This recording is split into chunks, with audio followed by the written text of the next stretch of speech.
Welcome to Thursday's solo episode. I almost just threw a fit because this program that I record on was not recognizing my microphone. And I was like, it is already, when something is taking a lot out of you, you've been putting it off.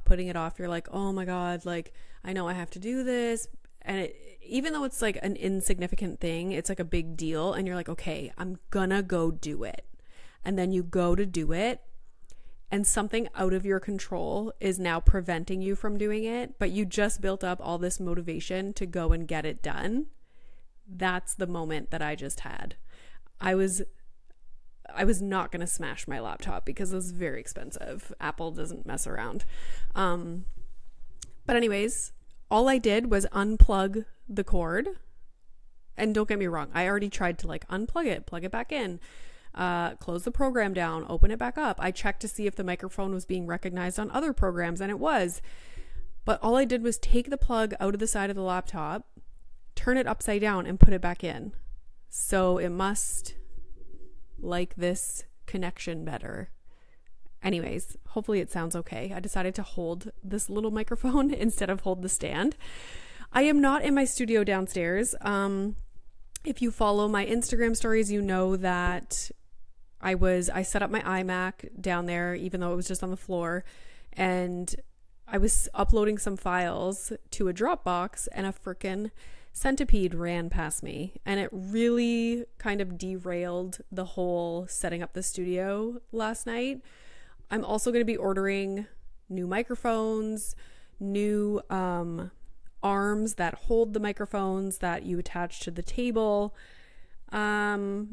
I want to paint the wall in behind. I wasn't going to paint, but I've decided to paint. So I'm going to go pick out a color. It'll probably be like a shade of pink, obviously. So still lots to do, but it's coming along.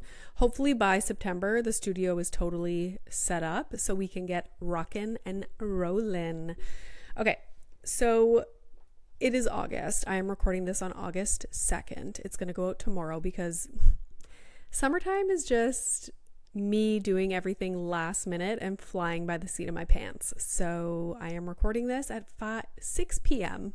the night before it's going to be released, which is fine because, in the fall, I'm going to be starting a daily podcast that's literally going to be going out as soon as I record it. Every morning, record the episode, put it up right away. So I hope you guys are excited for that. I'm super excited about it. And the mom room is not going to change. All that's going to change for the mom room is that it's going to be more niche. So I like to talk to lots of different people about skincare and physical health things like wellness, holistic health, psychology things that might not have anything to do with motherhood or parenting. And so I am going to save those interviews for the second podcast, which will not be a parenting podcast. It's just going to be in society and culture or whatever I choose to put it in. And the mom room will become very, very niche to motherhood and parenting. So even the solos will be very focused on something in motherhood, parenting, marriage, post kids, things like that. So I think that will do well for the podcast. It will also do well for me because I won't feel like I am limited as to what I can do because I'm going to have a whole second podcast where I can talk about constipation 24/7, So it is August. It's almost September. My mother-in-law is coming on Saturday for 2 weeks. I cannot wait. Maybe I can get caught up on some work. I'm going to be going to LA where I can also get caught up on work because there's nobody bugging me except for Caroline. But she usually facilitates my work, so that's fine. School starts early September. We still don't know what school Milo is going to go to, which is kind of nuts. And me being a type A person that likes to totally prepare for things, I'm a little bit nervous because we're going to find out last minute if he gets in at the nearby school or if we have to put in a request for him to go to a school in a different what do you call it? Like a different neighborhood or a different catchment area, because you can only go to the schools that are in your designated area, but the school that we want him to go to here has like wait lists and it's difficult to get into. So what are we supposed to do, you know? So we have to wait till the end of August when the schools open up their offices to see where he will be going to school. I also might tour. So I shouldn't say I'm not a fan of private schools because I know nothing about them. I grew up in Sudbury. We didn't have a private school. That wasn't even a thing. That was like a thing that they talked about on Fresh Prince of Bel-Air, okay? I know nothing about them. I know some people like frown upon them. Some people think they're great. I have friends that went to private school like their whole life and they loved it. The one thing about private schools, and this is funny because when we came down to the GTA area, when we were living in Sudbury, Milo was a baby, and my mom and I came down to tour some daycares, and some of the daycares were attached to private schools. And I was like, oh, interesting. And I just remember walking through the hallways and like, sure, like super impressive school, you know, but I'm like, do you guys have sports? For some reason, when I think about what school I want my child to go to, I'm like, do they have a good basketball team? Does nobody else think that way? I don't know why that is like ingrained into my brain. Maybe it's because all throughout school, athletics was like my thing.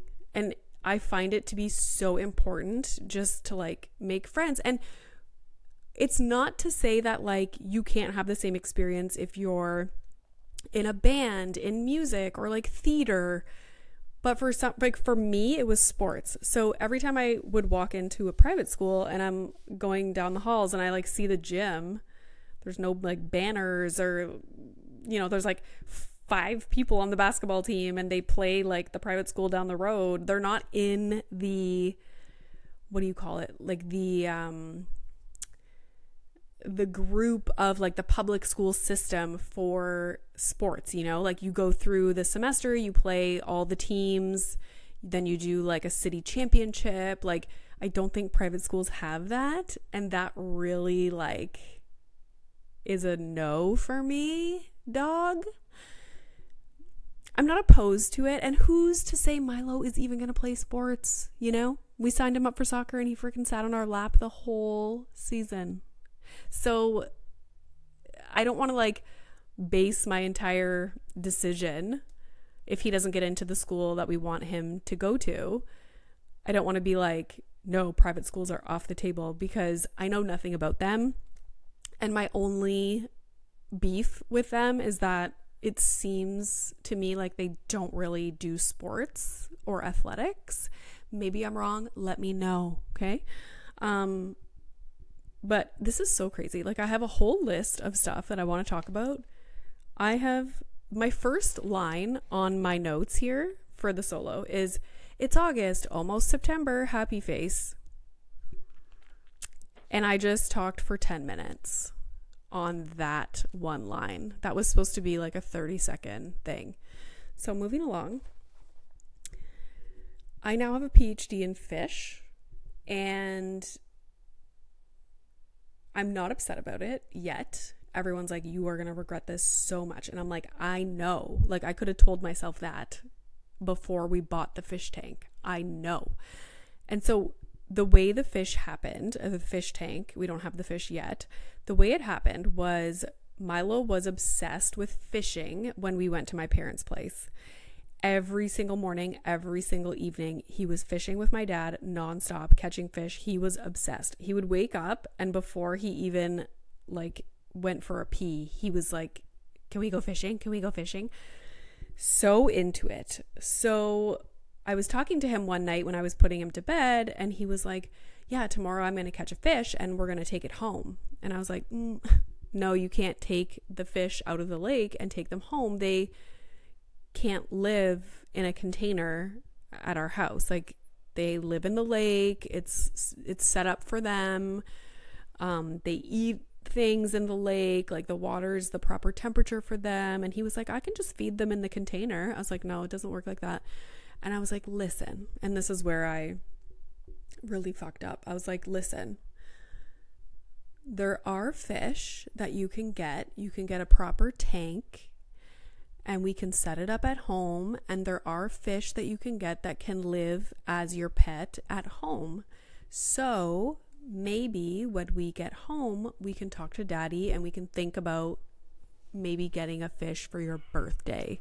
His birthday is in September. Somebody just rang the doorbell. I can't see out the window.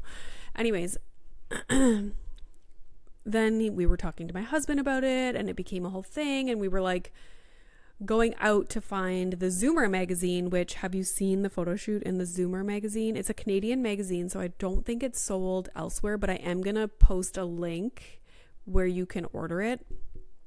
They sent me the link. I'm pretty sure you're able to order it if you're outside of Canada. But we were like, where I wanted to go buy the magazine was close to a PetSmart. So we were like, we can go check out. No, this is what it was. We were going to Indigo and I was like, we're going to do the fish thing properly. We're going to go to Indigo and we're going to get a book. Because I was going to look for the magazine at Indigo too, which they didn't carry the Zoomer magazine. Like, hello, support a Canadian magazine. Why don't you? I was like, we're going to get a book on how to take care of fish properly, how to set up your tank. And we're going to study that book. We're going to read it and we're going to learn all about fish before we commit and get one. So Indigo didn't have a book on fish, which I was surprised. She said there's a lot online. So I had the idea. I was like, let's go to PetSmart. They probably have a book on taking care of fish. They did not. What they did have was a girl who knew everything. She was incredible. I was on the drive home. I was like having this conversation with my husband. How does she just work at PetSmart? Like, what is her goals? Like, she knew everything there was to know about fish and like setting up the tanks and the different kinds of fish and like the temperatures of the water and like the behavior of the fish and absolutely everything off the top of her head. Like, she's special. Not to say that if you work at PetSmart, you're not special, but like, where does she go with this knowledge, you know? And my husband was like, well, maybe she's studying at the vet school because Guelph has, I think it's the biggest veterinary school in Canada to train vets. And I was like, yeah, good call. She seemed a little bit young, but maybe that's her goal, is to be a vet and she knows all kinds of stuff about the health of different animals.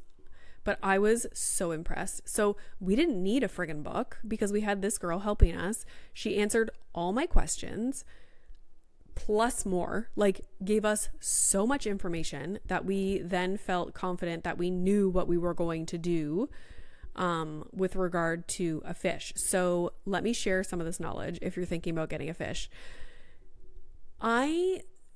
It blows my mind that we grow up watching TV and movies where they just have a glass bowl with a frickin' goldfish in it. And you put in some flakes once a week and you're like, there, I have a pet fish. No. Goldfish need 20 gallons of water per fish. Per fish. So if you wanted to have 2 goldfish, you need a 40-gallon tank for them to be happy and like have fish wellness. That blew my mind. I'm like, okay, we're not having a goldfish. So then there's fish called community fish. I'm pretty sure goldfish are also aggressive and they don't really like other kinds of fish. So you can't like mix them with other kinds of fish. So then there's other fish called community fish. Those are like tetras and other things. I don't remember other names. They have some cute ones. Like, they're more basic looking. It's not the classic like goldfish look. They have some that look a little bit like goldfish, but not really. Anyways, community fish, you can put several, I think. I have to ask her actually when we go back to the store. We're like PetSmart regulars now. Community fish only need a 10-gallon tank.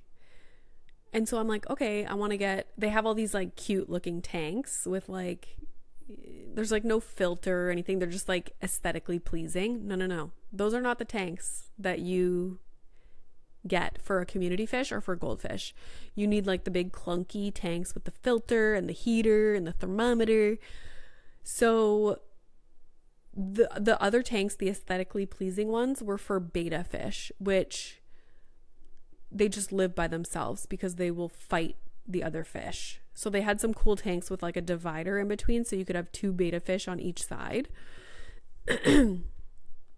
So anyways, 10-gallon tank. So we pick out the tank. It comes with all the things that you need, like the filter, the heater. Like, I didn't realize you needed to heat the water. So the water has to be heated to about 80 degrees for community fish.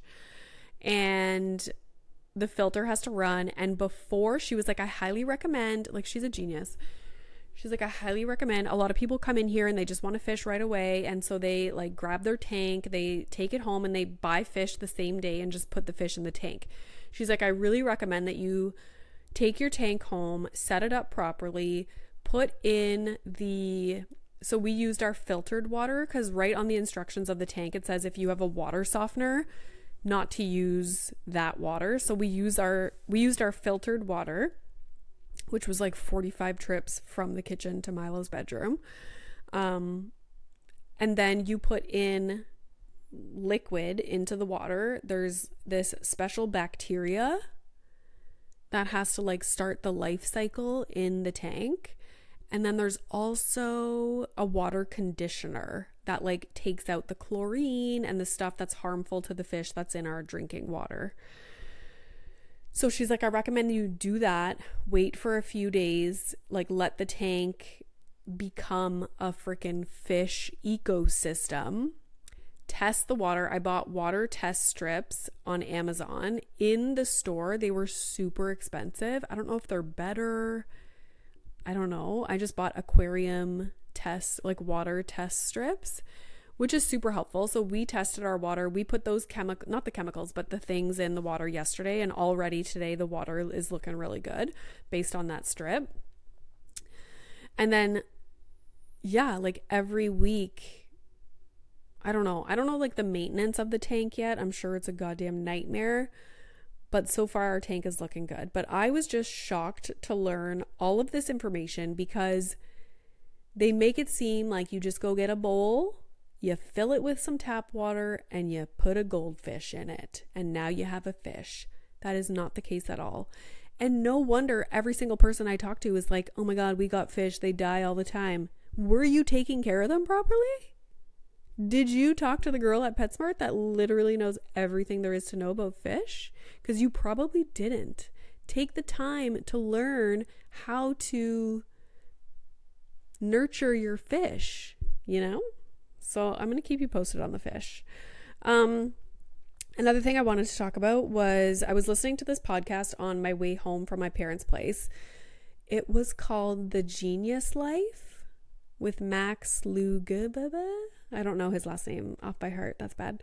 But it was good. And the reason I wanted to listen to it was because I saw this clip from his podcast and he had this dietitian on. And the question that he asked her in the clip was like, what do you think is the most harmful diet for the majority of Americans today? And she said vegan. And I was like, that's really interesting because I've been on like a protein, like grass-fed meat, like kick. Even though I just punched to the screen, it was a kick.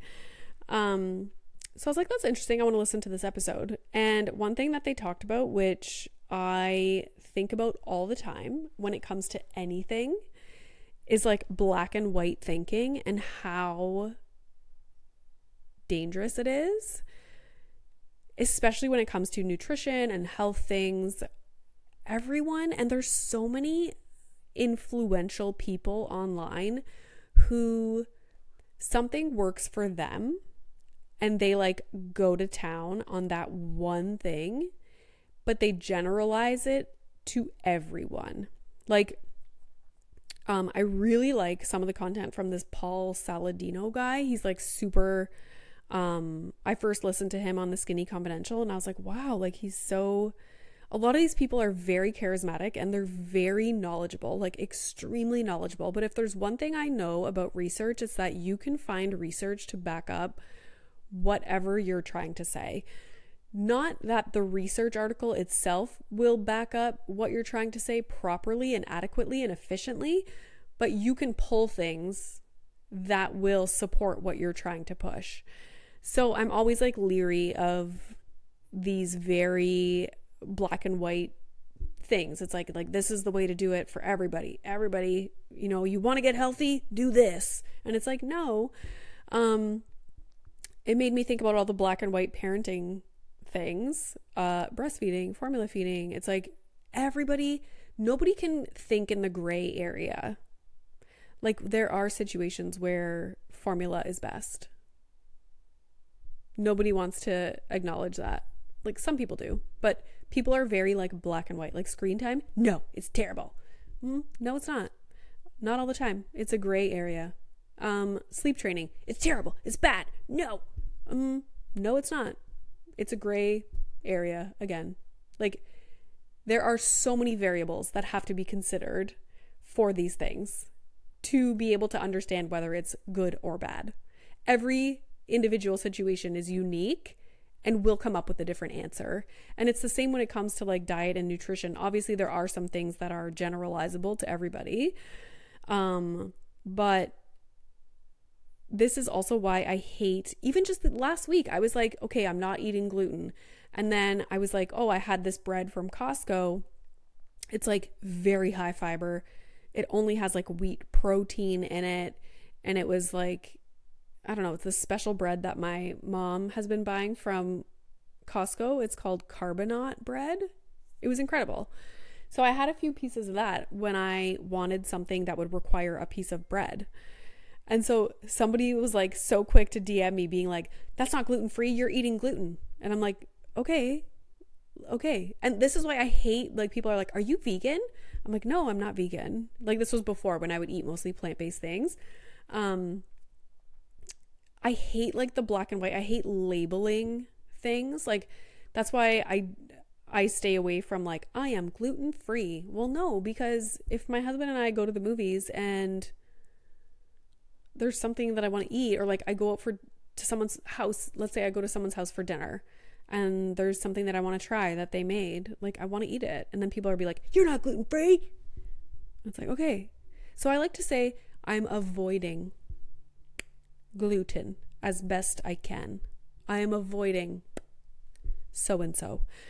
But the thing that we have to acknowledge is that what is good eating for me to make me feel good is going to be different than what you will likely eat to feel your best. For me, there's so many different things. Like you see one influencer or like influential person. They're not necessarily like an influencer, but you know what I mean? There's a girl whose account is amazing. I hope to have her on a podcast, either this one or the other one, probably the other one day. Her handle is the Glucose Goddess, and it's all about like your blood sugar and how important stable levels, like stabler levels of glucose, like avoiding big glucose spikes and stuff like that. That's all her content. She's very knowledgeable. She's like a science background. It's very interesting information. I love it. I believe in it. But at the same time, I can't do everything. Like I can't eat. I could, but I don't want to. Maybe that's a better, like it's too hard. It's too restrictive for me to eat for low glucose and then eat for having good poops because I struggle with digestion, and then to eat for like something, hormones. All these things are different. And so you have to kind of choose what you want to eat for. For me, I would like to eat for promoting poops and hormones, because those are the things that really negatively affect me day to day. my overall level of wellness and happiness and comfort and everything is determined by, am I pooping properly? And are my hormones balanced?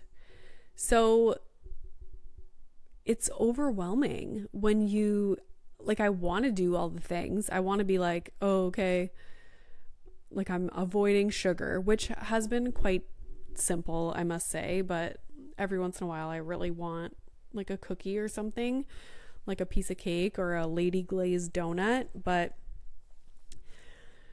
I've been pretty good, and my parents are really good eaters, like really, I shouldn't label it good, Renee, that's not right. What I mean to say is that they are very conscious of what they're eating. They avoid like sugar, and they don't really eat much gluten or processed stuff.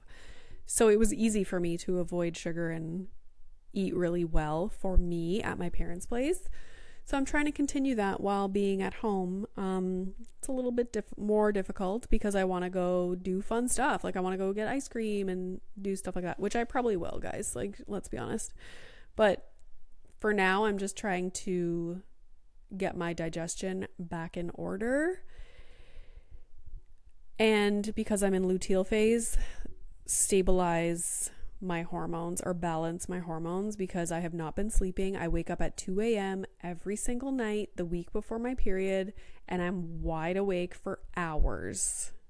I want to get one of those Aura rings that you put on your finger and it like tracks your sleep, because I'm so curious.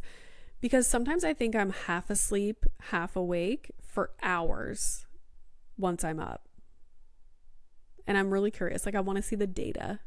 Another thing that I'm obsessed with the data, like I want to see it. The thing about the glucose stuff that really interests me is like people get the continuous glucose monitors.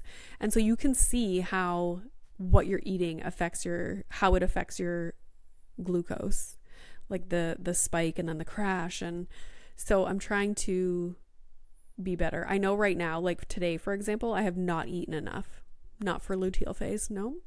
And it's because I didn't have anything in the house. And that's when I will go and like grab something that is total, like make macaroni and cheese or something, because I'm hungry and I just want to eat and not be hungry anymore.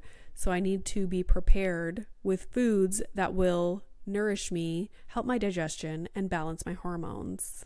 Okay? Oh my God. Okay. Oh, a little bit about book club. You guys are going to be so excited. I'm so excited. Okay. I always get asked about books and like what I'm reading, and like people seem to be interested. I can't blame them. Like reading is fucking amazing. So I never, mark my words, never used to read fiction ever. And now that I have a Kindle, I read fiction constantly before bed. I used to watch reality TV before bed. Now I read my Kindle, and I look forward to that moment in time every single day. Like I want to crawl into bed with the lights off, because the Kindle screen is like that. So you don't need the lights on. You can cuddle in your bed and just tap the screen with your thumb to turn the page. You don't have to hold a physical book. Oh, it's the best. And it's like, okay, I'm leaving my world and I am now entering the world of this book. And then I'm going to close my eyes and go to bed. It's my favorite thing ever. So I did a book club in the past through the podcast, but to start, I am doing a book club with Ariana, Brittany Ostafy, Kayla, she's my hairstylist, Secret Layers, and Alex from This Family Tree. So we are joining forces, and Brittany already has a book club, and we're going to share all the information about it. So we are going to build on that book club and expand it. We're going to start an Instagram account. We have to think of a name. And so what's going to happen is, because we all live nearby each other, every 6 weeks, we're giving everybody 6 weeks instead of the traditional 4, because most of us are parents and it takes us longer to read a book. So every 6 weeks, we are going to choose a book, put it out there, And we are going to be a book club that is going to meet in person every 6 weeks, have discussion questions, really fun questions for each book, like what movie star or actor do you think would play this character in a movie, like things like that. And then we're going to have more thought-provoking questions. What character do you relate to most in the book and why? If you had to be best friends with one character in the book, who would it be and why? Fun questions like that. And so we're going to meet every 6 weeks. We're going to have our discussion. But what we want you guys to do is create your own book club wherever you are and follow along with us. And then we are going to put out content on the Instagram account with like our ratings of the book, what book is coming up next, share some like funny anecdotes or, you know, reviews that we had, share like what actors we think should play the characters, all kinds of fun stuff. I'm so looking forward to it. The best part is that we're meeting in person and it's going to be like a legit book club. I'm very excited. So I will give you guys all the details on Instagram. I think we're going to launch it September 1st. So get ready. Get your Kindle. Sorry, I don't know why I did that. So yeah, I'm so excited. So I will leave you guys with that. Right now I'm reading The Golden Couple. Really, really liking it. I do recommend. It's a quick read. I'm already like over half done. Yeah, I like it. And I finished the 5-Star Weekend. I enjoyed that as well. I love Elin Hildebrand's books. We're also going to try and get authors to do like live streams with us, or like we're going to do events in Toronto. Like we might host a contest where we go and host your book club if you're in the GTA. All kinds of fun stuff. Like I'm so excited. Okay, so I'll leave you guys with that. I haven't seen Barbie yet, so shame on me. I think I'm actually going to go by myself to the VIP theater by myself and like drink a beer and eat popcorn and watch Barbie. So by myself. I don't care. Thank you guys so much for listening. This has been a pleasure. And I'll talk to you guys soon. All right. Bye.